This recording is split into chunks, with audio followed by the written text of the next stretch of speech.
So Skyfly are a company based in the UK, in Oxfordshire. We're a small sort of engineering team of around 15 people developing this two-seat electric vertical takeoff and landing aircraft. So if you have a look at the general layout, you can see it's actually relatively conventional. It's a tandem wing with a canard on the front with an elevator that provides your pitch control. And then you've got a main wing with ailerons on the back and then a large fin and rudder. And the architecture sort of stems from our idea that we want the aircraft to be completely aerodynamically stable in forward flight. So that enables you the ability to glide land in the event of a power failure. The wings also give it a massive efficiency improvement in forward flight. So the architecture itself is, as you can see, a sort of quadcopter layout. We've got a redundant architecture, which Stjohn will be walking on to in a minute. So yeah, we came to Oshkosh last year with our prototype, which was a similar looking beast, but this is a massive improvement in terms of fit and finish. The interior has had a vast improvement from where we were last year.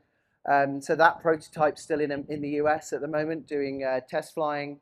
But yeah, we're really proud to be here with this sort of production spec aircraft. So after we've finished speaking, we're going to get everyone around the aircraft to come have a look at the cockpit, have a look at the new motors, have a look at all of the new sort of fit finish to this aircraft that we're really proud of.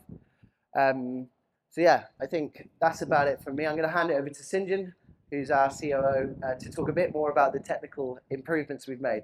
Thanks, Mikey. Hopefully everyone can hear me. So my name's Stjohn Youngman. I'm the COO here at Skyfly. So I joined the company a couple of years ago now, and what I really loved was the fundamental concept they had here. As we've already mentioned, in the cruise, we're a conventional aircraft with a mechanical flight control system. And then what we're doing is we're adding the technology on top that enables us to hover the aircraft and have that true eVTOL. So one of the major changes we're making since the first prototype, so the first prototype flew with a off-the-shelf propulsion system that was only ever designed to prove that this concept was a sound one.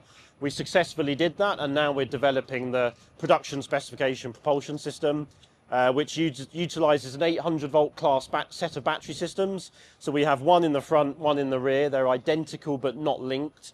And what that enables us to do is power each of the 2x3 phase motors with an individual input. So that gives us a good layer of redundancy on each of the corners. But yeah, overall, it's going to be a really big improvement to the overall powertrain architecture. We'll be integrating CCS fast charging for some customers that are going to access some of the charging stations that are going up, especially here in the US. But we'll also have charging options for home users, or if you've got your hangar for differing charge speeds. So yeah, it's exciting development. You'll see a new version of the human-machine interface, so the displays.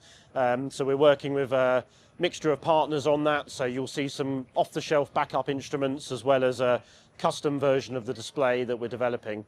So yeah, overall, we're really proud of the changes. So we're looking to, this is obviously our mock aircraft that we have for shows, but the team are working hard to bring this version of the aircraft to flight later this year.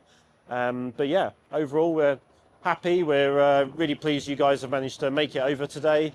But yeah, I think we're keen for everyone to come and have a closer look at the aircraft and yeah, ask some questions. So we've got me and Mikey in Skyfly t-shirts and a few others dotted around. So yeah, feel free to ask some technical questions.